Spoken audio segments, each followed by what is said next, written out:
SmackDown 2/14/25. Your amped up review. Sit back, max, relax while BC drops them facts. And what I'd like to know from last night's show, as we sit here roughly 2 months away from Mania, as we ended last night's SmackDown, I would love to know what Cody Rhodes and Damien Priest were actually looking at. Because it had to have been more than the WrestleMania sign. They were in complete awe. They were stunned. Was Slimer coming out of that thing? Did they see a ghost? Or even better, same movie, was it the Marshmallow Man?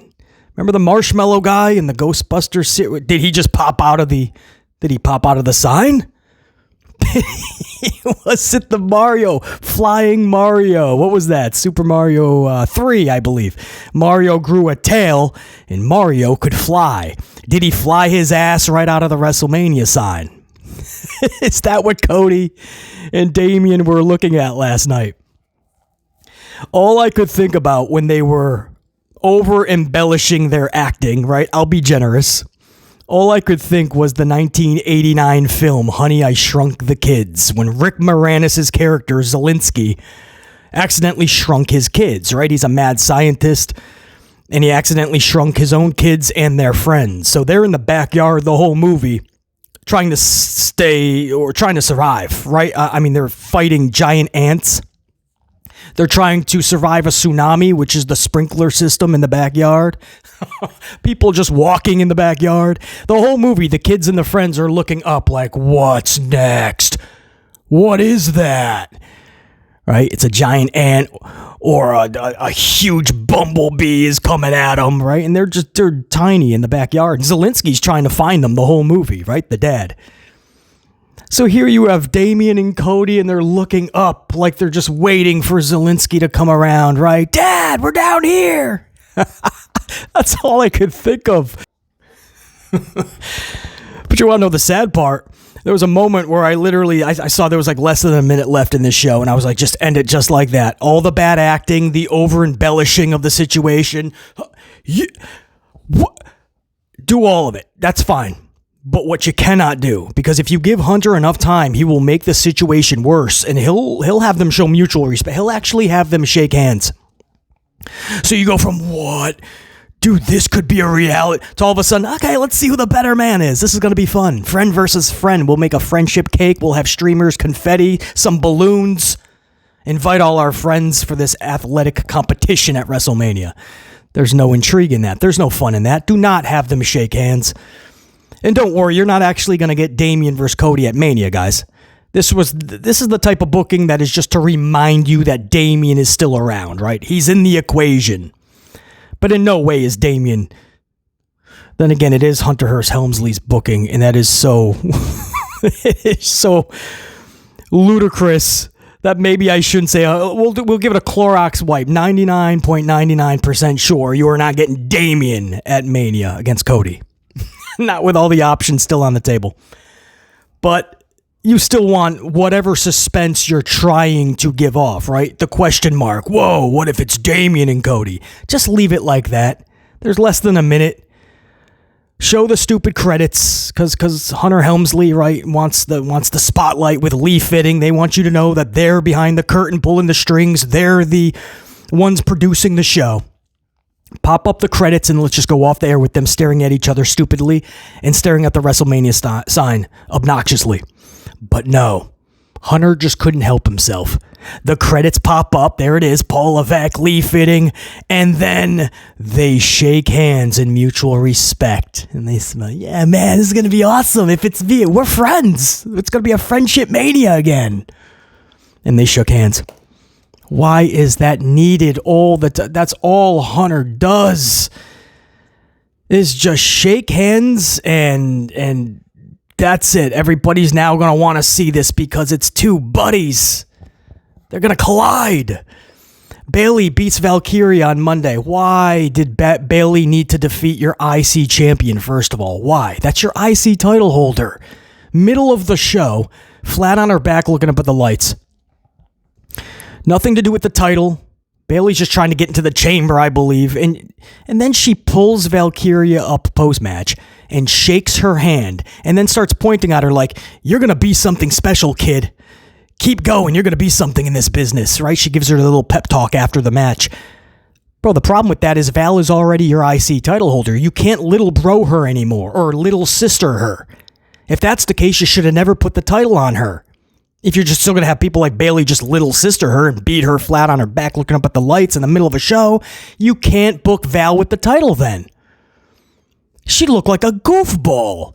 Loses, gets picked up, and then Bayley little sisters her. Mutual respect. Val's like, you beat me, but we're still friends, right? Can I still go to your birthday party next month? Come on, guys. You know it's goofy. It is. I will absolutely say it's right up there with Gunther as a heel who talked all that crap about Randy Orton, then beats Randy, and then Randy extends his hand and him and Gunther shake hands. Or Cody and Gunther shaking hands. Or everybody else since Hunter has been in charge shaking hands. It's that ridiculous. You're trying to build suspense for a Damien Cody match, which I'm pretty sure most individuals don't want to see, right? That's the furthest thing from their dome piece. But if you're trying to plant those seeds, why is the handshake needed? We know they're buddies. At least try to sell us that there could be animosity if it comes down to those two. So that was the one thing with less than a minute left. No, don't shake hands. Please go off the air. Go off the air. Somebody distract Hunter, right? Tell him Stephanie needs to see him in the bathroom real quick, right? Stephanie's in the bathroom. She's stuck in there. She needs Hunter.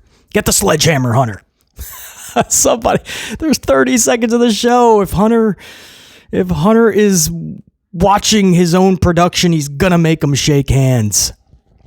And that's how the show ended, with some weird staring at the WrestleMania sign and another obnoxious mutual respect finish. We'll talk about it. I think I already said a few mouthfuls of it, but we'll talk more about it in this review, 214.25. What I will tell you in this opening monologue, little cold open teaser, is we're also going to talk Charlie Flair. She put Tiffany Stratton to sleep last night during a promo. At first, I thought Tiffany was just giving us the longest sell job of all time. 86 minutes, it felt like, of Tiffany on the canvas just selling a Nia Jax leg drop from earlier, 86 minutes earlier. And then Charlie came out, sat down in the ring, and delivered a promo to Tiffany, and Tiffany never got up. I thought she was selling. Upon further examination, it looks like she just put Tiffany to sleep. It's the Charlie promo. And she can put people to sleep. I've never seen a wrestler get put to sleep during Charlie's promo, but it looks like that's what happened. When I went back to view the footage, it looked like Z's were coming out of Tiffany's dome piece. So we'll talk about it. Was Tiffany selling a Nia beatdown, or was Tiffany actually put to sleep by Charlie's promo? We'll talk all about it. Also, Alexa Bliss was glitching again last night. A glitching Alexa. So it looks like she's definitely tied up with the Wyatts.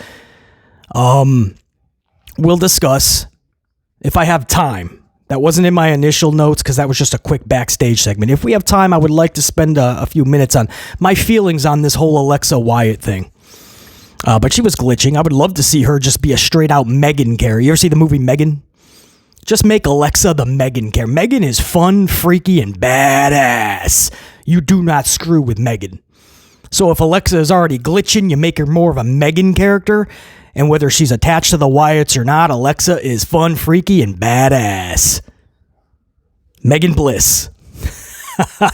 And we're also going to talk how deep into the doghouse Corey Graves is, man. If you were wondering what Corey's groundment is, right? What's his punishment from Mommy and Daddy, which in this case is Hunter Helmsley and Michael Cole. If you were wondering, did you see what happened on the commentary table last night? Whoa. Like, I didn't even know how bad the groundment was for Corey Graves. We're going to talk all about it, guys. It's SmackDown 214.25. 44 dive right up the middle. We rolling. BC in the unit. Gonna get some coffee. Take you guys to the opening signature. Come right on back. There's a lot to go over. We're going to do it now. Let's go. Let's get amplified.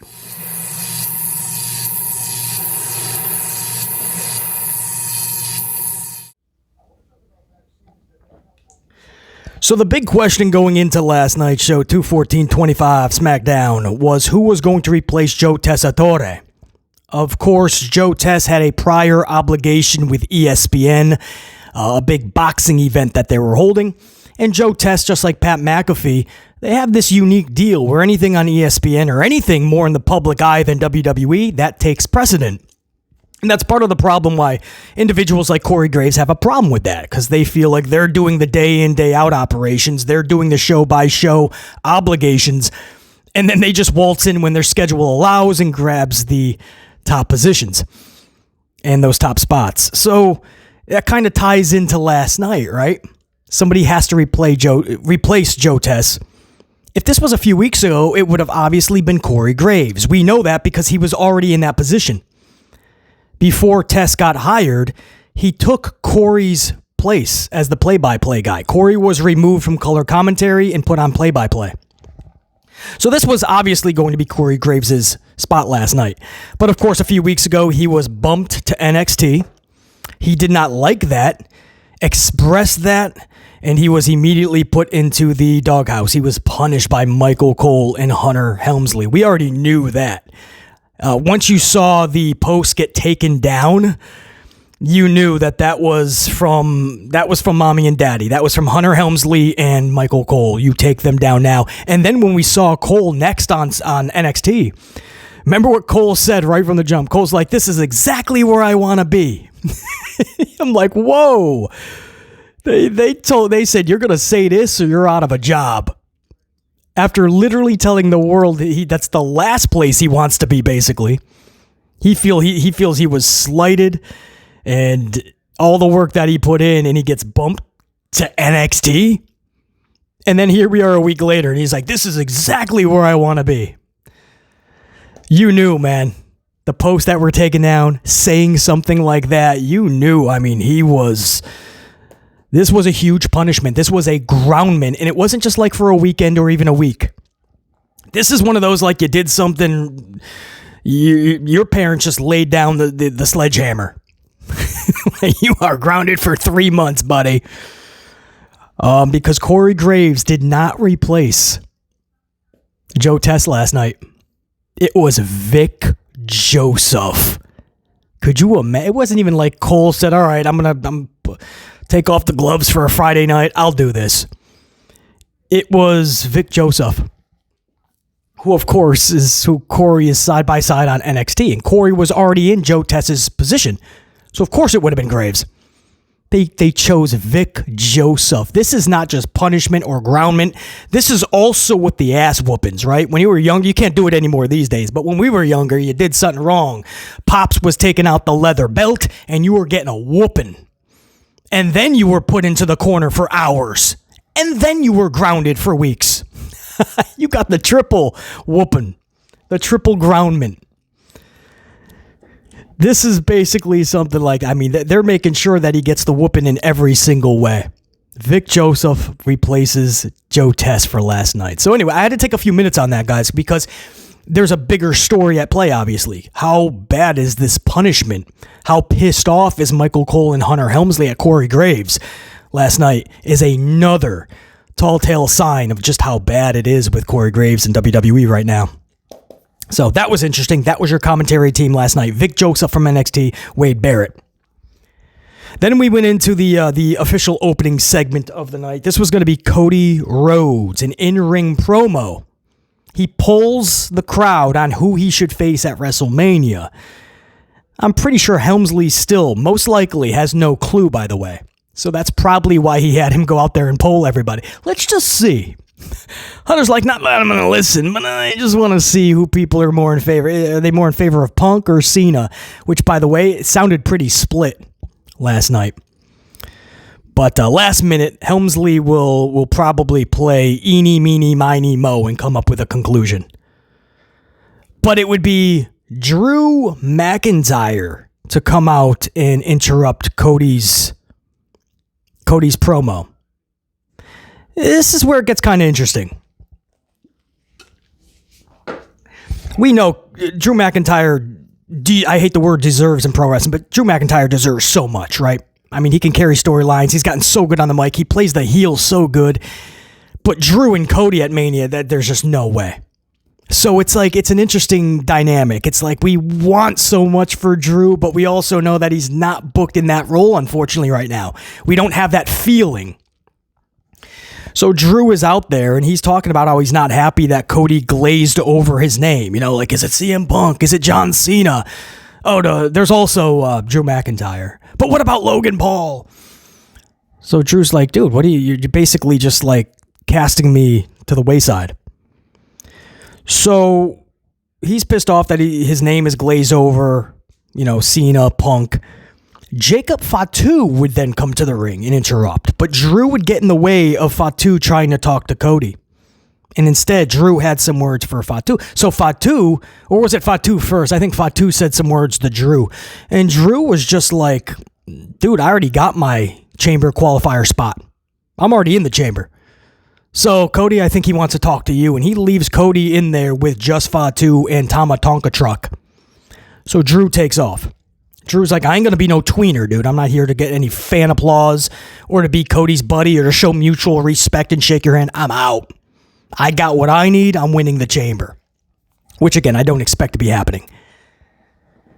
But Fatu is now in the ring. And before he can really lay into Cody, Solo Sikoa pulls up. This like one of those, like, was it just a black SUV? Almost like those limo SUVs. I don't know. It was very luxurious. He comes up, he's decked in all white. Not the red or the black. He's decked in all white. Reminded me of like Shawn Michaels. Was that WrestleMania 25 or 26? Where he was just decked in all white.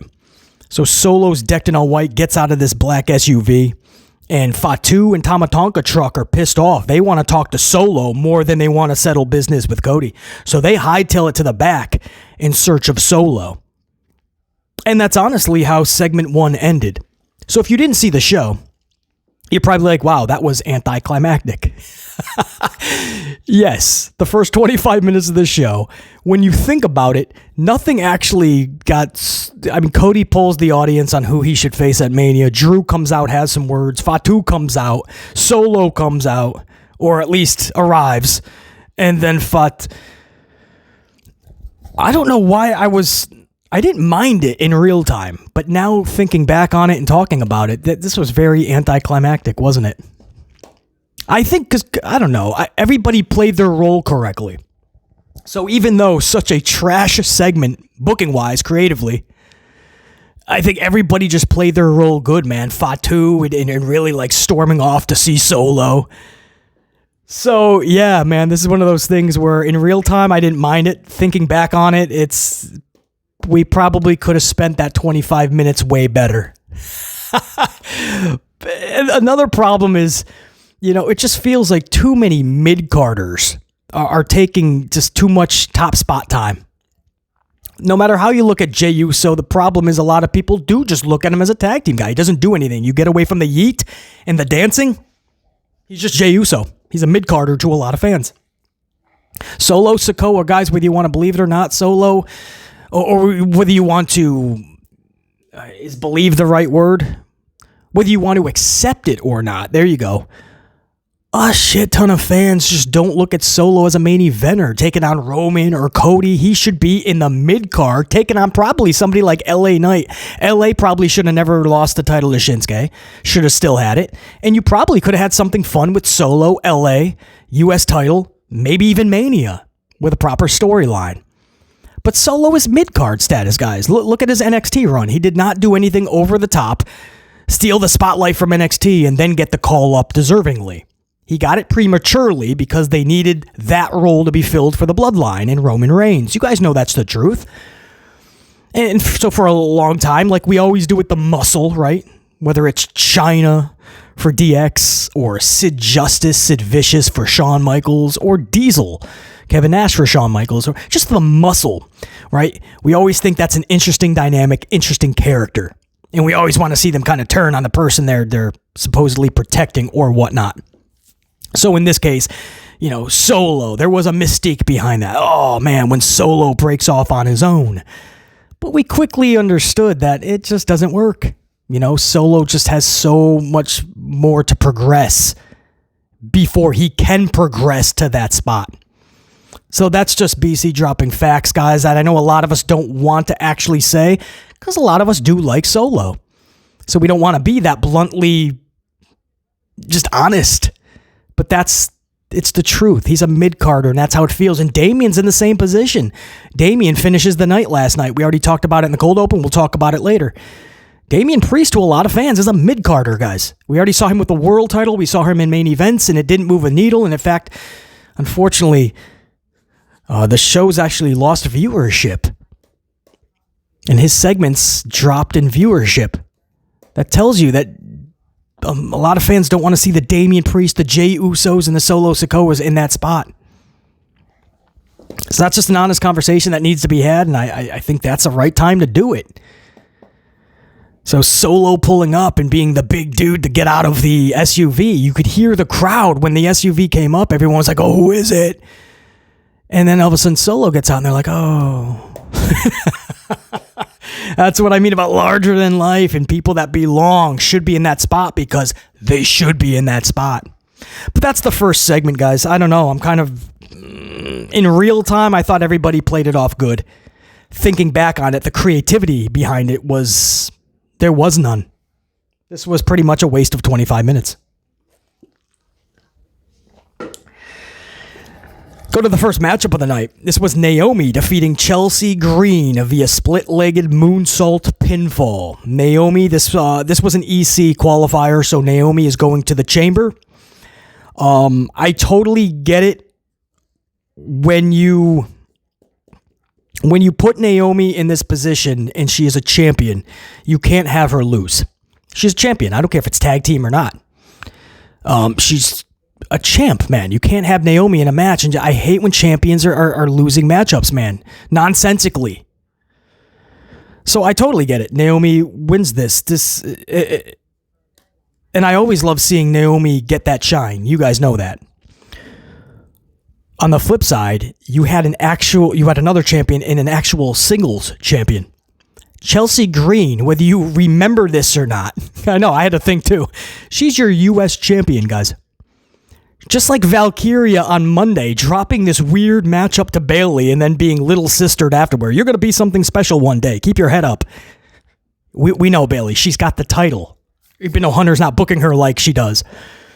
So the IC champion just loses this weird random match on Monday, and then all of a sudden Chelsea Green, your US champion, just loses in the middle of SmackDown, flat on her back looking up at the lights to Naomi.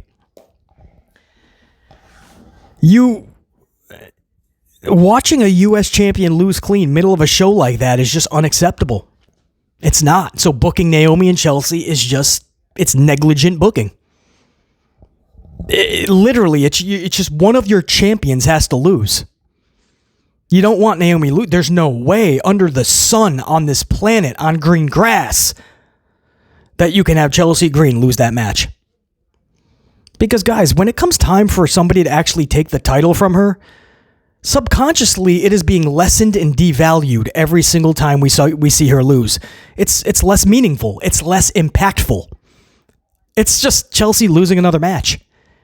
It shouldn't be that way. When she loses and drops that title, it should be a whoa moment. You guys know I'm right, man. Subconsciously, we take inventory of these W's and these L's. This was wild. This was unacceptable. The fact that she's a champion was a complete afterthought. That's the problem, right? They don't even think about it. Like when they're booking this, they don't think this is your mid-card women's champion.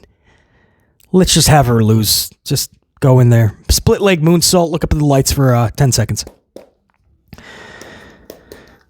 And they just graze over the fact that she's a champion. I mean, right now, Chelsea should not be in these random losses or taking these random losses. She should be in a storyline for Mania right now. There's 2 months. Build the story. Valkyria shouldn't have been losing on Monday night. Valkyria should have been starting already started a storyline for Mania. She shouldn't just be in this weird thing to get Bayley to advance to a chamber.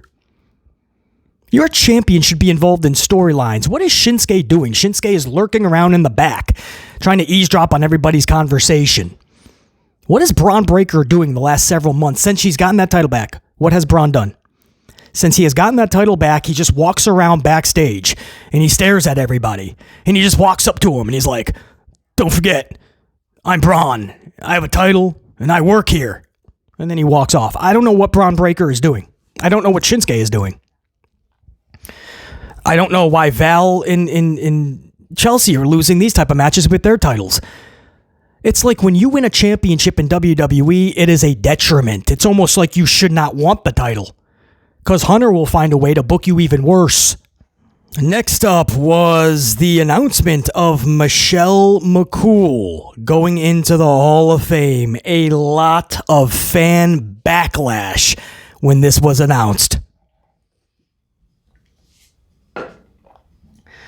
So it was announced earlier in the day. I think it was like ESPN. They were doing an Undertaker Michelle McCool interview on ESPN to pump up this new show on A&E, I believe, called LFG.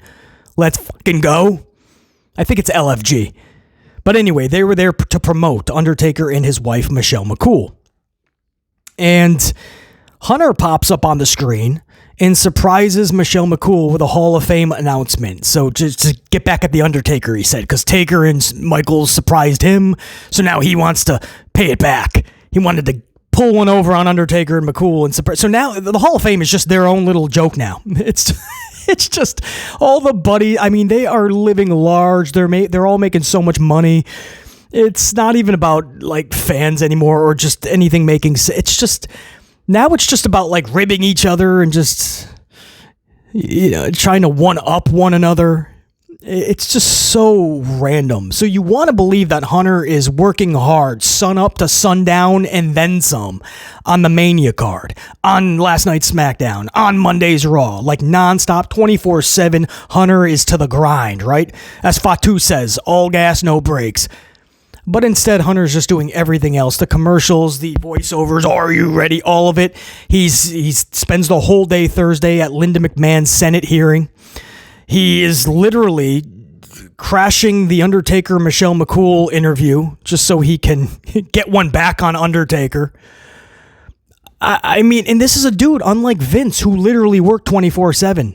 He barely didn't sleep. Hunter tells you he likes to be home earlier enough with the kids, dinner, tuck the kids in. Like Hunter is like a 9 to 5 type dude. So he doesn't work round the clock. That's the problem, right? You can do all this stuff if you're going to actually do your creative stuff afterwards. But he doesn't. All of this time being spent to everything else. He's got the Hall of Fame WrestleMania weekend, so I mean, there goes a chunk of his attention and focus. Everything under the sun that can take him away from the job at hand, the task, which is being creative, delivering creative content, right? You're a chief of the content, and your attention, your focus is on everything else. Like, just so much that is not needed or can be done, should be done without your face plastered on everything. I see more Hunter Helmsley now than I did in the Attitude Era. I'm watching Taker and Michelle McCool on this clip, and all of a sudden, Hunter Helmsley pops up. I'm like, I can't. You see the news clip of Linda McMahon, Hunter Helmsley pops up front row, spending the whole day at Linda's hearing. I'm like, don't you have something you need to do? WrestleMania. Fuck. So anyway, Hunter pops up. He delivers this news that Michelle McCool is going to the Hall of Fame. Now, immediately, backlash erupts, right? And I totally get it. I totally get it. When you think Hall of Fame, McCool probably doesn't resonate. And to show you that I get it, I'm the same way. When I heard it, guys, the first thing I thought was, what? Michelle McCool? Come on. Like, all right, she did some stuff, but like, we really are just throwing anybody. And I'm not even just talking about the weird celebrities that may have been there for one appearance and they're in the Hall of Fame. I'm talking like, we're just putting anybody in. That was my initial thought. So when the backlash erupted, I was like, I don't blame anybody. I mean, you don't think Hall of Fame Michelle McCool. But just hear me out here, guys. Just hear me out. she wasn't exactly there just for a cup of coffee. Upon just going back on some of these numbers and some of these stats, guys, she debuted in 2006. Her last match full time was just over 5 years later, 2011. So she was there just over 5 full years. It wasn't just like one of those wrestlers that came, had a few feuds, maybe stuck around for a year, maybe even 2. And in that 5 years, it was kind of like AJ Lee, where AJ was only there for like 5 or under, something like that, right? Around 5 years. But AJ Lee just did so much. General manager, champion, all these top storylines with top superstars. Michelle McCool, guys, was a 4-time WWE champion, 2-time actual, like, WWE champion for the women, and then 2-time Divas champion, I believe. So I think that's a total of 4 times. And she was also the 2010 PWI Woman of the Year. So when she retired a year later, guys, the wrestling world had Michelle McCool as one of the, she was Charlie Flair before Charlie Flair. She was the 2010 PWI Woman of the Year. Back then, I think they only rated 50, by the way. It was nowhere near what it is today. But yeah, she was it, 2010. And a year later, she called it a career. There was 3 reasons. She says there was too much backlash being Undertaker's wife at the time, or being with Undertaker, and she just didn't want that. Number 2, the injuries were piling up. And number 3, she did want to start a family. And within about a year after that, she did have her kid. So, first kid. I think there was more than one. But either way, so there was multiple factors. But just think of that. A year before she retired, she was on top of the women's wrestling. At least, on many lists, including PWI. So my point is that, like, it wasn't, it's not just like one of those things where she was just there for a couple sips of coffee, didn't do anything, didn't move any type of needle, and it's just was forgotten about. Michelle McCool left a huge splash for the time that she was there.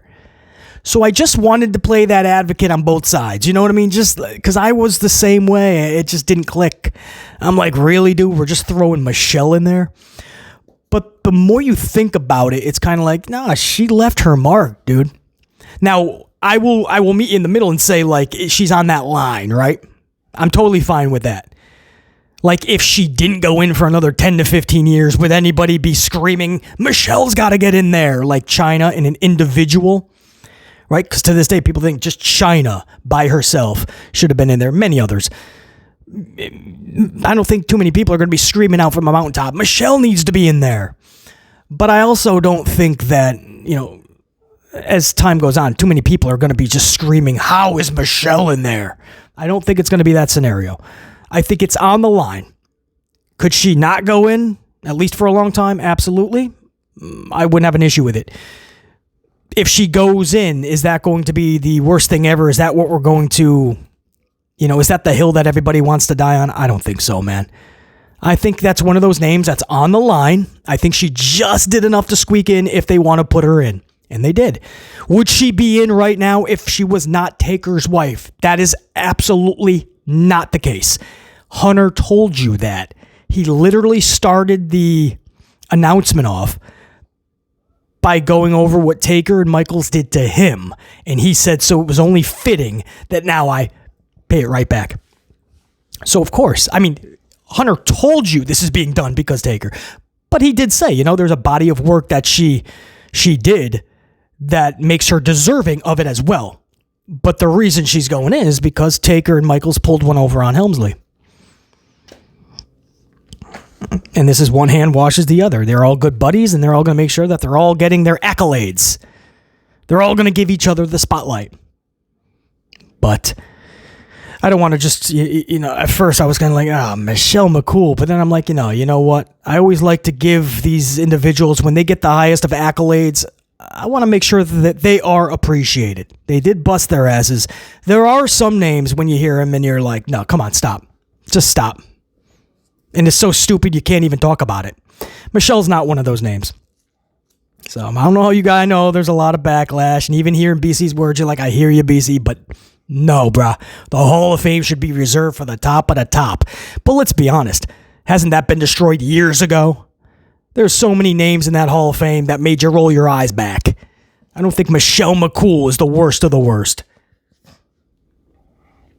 And then we ended hour number 1 with a mega pointless tag team match in an ultra pathetic tag team division. Motor City defeats Humberto and Garza via pinfall. That's it. That's all I got in my notes. Humberto and Garza pinned by Motor City. This was in less than 4 minutes. And then Street Profits cut a really good backstage promo. The problem is they're still tweeners. They had amplification. They were fierce. They were talking about how they're done messing around and just being looked over. But then they just listed the tag team division that they want to take on, and they're bringing in heels like DIY. And I'm like, why? Just leave the heel. Just talk. Just go for Motor City. Pretty deadly.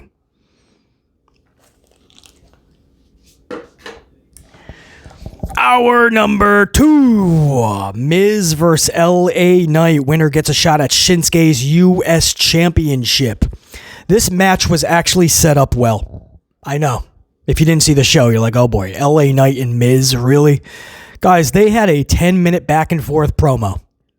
And I know, now you're hearing that, you're like, oh, this must have been the worst segment ever. 10 minutes of LA Knight and Miz talking. But no, this was actually good, man. They were going at one another, some low-hanging fruit, some zingers.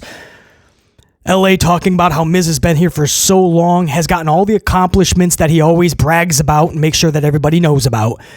And even with all those accomplishments and how long he's been with this company, he still remains irrelevant. And Miz talking about how LA Knight, he thought he would be just a flash in the pan because he is a one-hit wonder with his little, yeah. But for some reason, he still has people eating from the palm of his hands. But he's going to make sure that, people know that LA Knight is not to his level as long as he's been in WWE. How old he is and how long he's been doing this, he doesn't have near the accomplishments that Miz has. So they were actually zingering each other one by one. It was actually a very well done back and forth segment, guys. This led to Nick Aldis declaring that they have a match. I was down with all of it. I know, a freaking Miz LA nut, but it was well done. Again, this is one of those things where creatively, it's so bad. It's like, did any thought go into this? You go out, you guys just talk for 10 and then we'll set up a match. But just like the Fatu, Drew McIntyre, Cody solo thing from earlier, I just think that everybody played their role so good. Kind of brought it to life. But this did end up becoming a match. Knight defeats Miz via BFT top rope elbow combo. So BFT and then the Macho Man elbow. And Miz was looking up at the lights. So again, that took up a lot of time because there was the promo, then the match, a lot of filler, and then Melo, Carmelo Hayes, pins R-Truth. And that was it, guys. That was hour 2. Just Miz LA Knight and Melo defeating Truth. Nothing else to talk about. I can't even tell you anything with the Melo thing. They're just trying to bump him up by getting some W's. That's needed, by the way. They started with Tozawa, then Truth. Totally fine with that.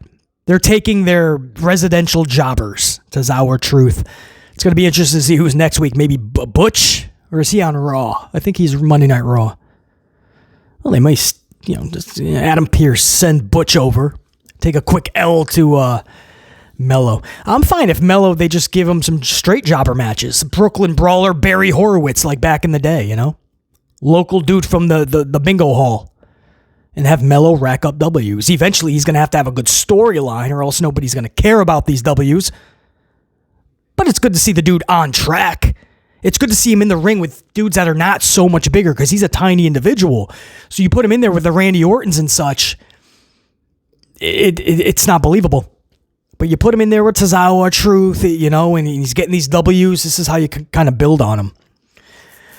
Then we went to hour number 3. This was Tiffy time versus Nia Jax, championship on the line. So Tiffany Stratton defeats Nia Jax via DQ after Candy LeRae interferes. Jax was happy about this outcome.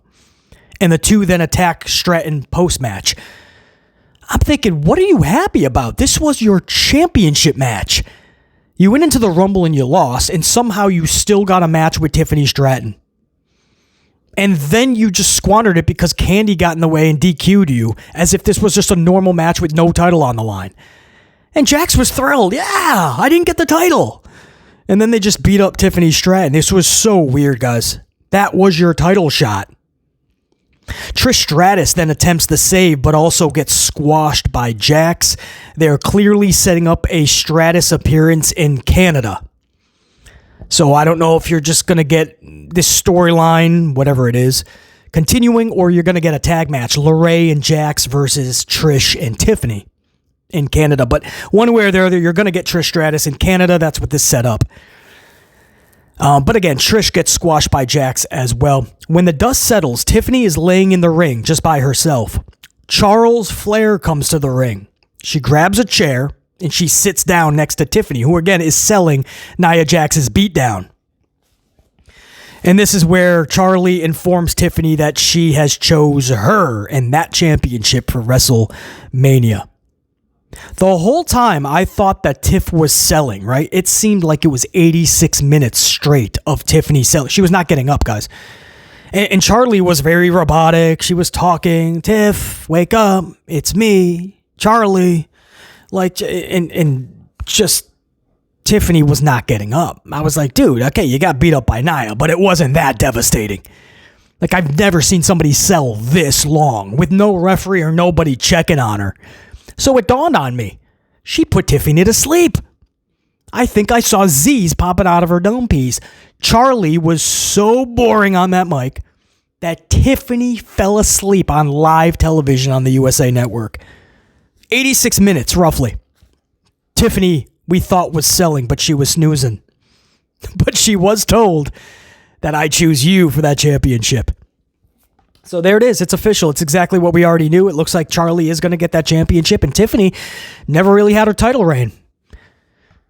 That's it. That's going to be Tiffany's title reign, man, unless she has 2 or 3 more title defenses between now and then. But wouldn't that render the Royal Rumble meaningless?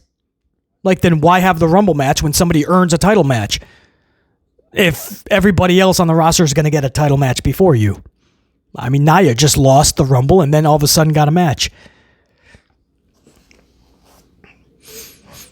Can't even use the rematch thing, right? Oh, well, she didn't get a rematch, though, right? I don't know. Maybe she did, maybe she didn't, but it wouldn't matter because Royal Rumble resets everything. Whoever wins that gets the... So, yeah, I mean, the match we're hoping is good. Tiffany versus Charlie. But there's no... Unless Hunter does the right thing and has Charlie lose, but I still don't think they're going to get the... They're not grasping what is wrong. Even if that happened, I think they truly believe if we just have you lose the title match and you don't get the title for several months, they'll go, see, she doesn't always get the championship. And they think everything is fine. We've seen this time and time again. We've seen Charlie actually rack up L's. We've seen Charlie for several months away from the title picture because they wanted so desperately to show you, see, we're not booking her to the top. Yes, you are. Everything was always being done so strategically. They don't understand. Keep her away from the title, not because we're asking you, pleading for you to do so. Do it because that's what you know is the right thing to do. Put her in awesome storylines and let her marinate in those for several years. She shouldn't sniff a championship for years. Undertaker never needed titles. He was always a top guy. Undertaker was just always in badass storylines. Later on, he ended up getting championships, absolutely. And I'm not talking about the Hulk Hogan one with the Tuesday Night in Texas Survivor Series. That was only for like a few days. No, for years after that, Taker had no title. I think WrestleMania 13, he finally got one, and then a few more as the American Badass. But the point is, if you look at Taker's career, titles were not needed. Right now at 14, and the way she's booked and the way the reaction is so bad for Charlie, keep her away. Not just for a few months to appease people to make us think that you're booking her correctly. Actually book her correctly. So even if she does lose at Mania, I don't think they're going to understand the concept of why nobody wants to see Charlie on the TV. Or most anyway. We went on to the main event. Triple threat Elimination Chamber qualifier, Strowman versus Fatu versus Priest. A wacky finish, man. Try to keep up with this, guys. Solo Sikoa shows up, delivers a Samoan spike to Strowman. Cody Rhodes then comes out to even the odds. Solo inadvertently delivers a spike to Tama Tonka Truck. This pisses off Fatu. Fatu is now in the face of Solo. Fatu gets shoved either by Strowman, Priest, or Cody. Somebody shoves Fatu, and Fatu goes into Solo, takes Solo out. Then Cody hits a crossroads on Solo. At that point, back in the ring, Damien Priest hits a South of Heaven on Strowman for the W. This made Strowman look so bad. Damien moves on. Again, he pins Strowman via the South of Heaven. So, congrats to Damien. But Strowman, if you guys could have saw this, he runs himself shoulder first into a post. And then he just gets hit with this weak-ass South of Heaven. He might have gone 2 feet in the air, maybe. And this giant was pinned on one South of Heaven. I asked this several weeks ago with Shayna Baszler when she took this L, and I was just like, dude, is that it? Shayna's just going through the motions. Shayna's, the booking, the company doesn't seem to back her on it. Is Shayna just done? Like, if we hear Shayna Baszler got released at this point, is anybody shocked? We were shocked that it was Sonya, not Shayna. I mean, are we getting there with Braun? I mean, Braun has so much to offer, I feel. Braun is a beast. Braun is a legit giant. Braun's got passion, amplification. But, I mean, is this just what Hunter sees? Just go in there, eat a South of Heaven, look up at the light center of the ring for Damien in a triple threat? This was weird. It did not make Strowman look good at all. The show would end with Cody and Priest staring at one another and then to the Mania sign. Then staring at one another and then back to the Mania sign. Over-embellish, over-exaggeratory acting. Just really bad. It was like, you could...